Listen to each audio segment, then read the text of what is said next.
it's that time again. We're going to do another live this Sunday.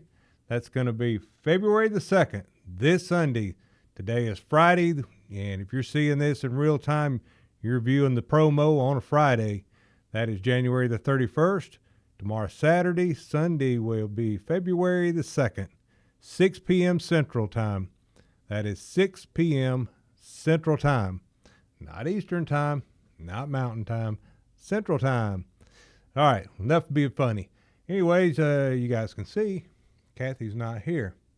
But I decided to go ahead and shoot this just a real quick one just to let you guys know that we're going to be out here on Sunday.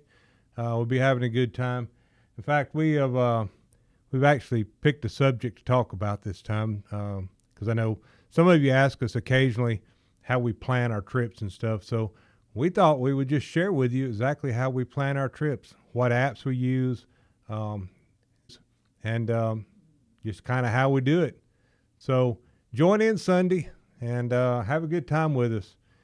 Bring you a snack, bring you something to drink, sit around and enjoy about an hour or so with us.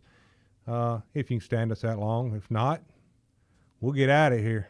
No, I'm just kidding. We always look forward to seeing you guys, spending a little time with you. It's just a lot of fun. We are going to get out of here this next week, and we will be headed to Florida, and we'll be bouncing around here and there on the way down and back. So anyway, maybe we'll talk more about that Sunday, February the 2nd, 6 p.m. Central Time. All right, we'll see you guys Sunday. Bye.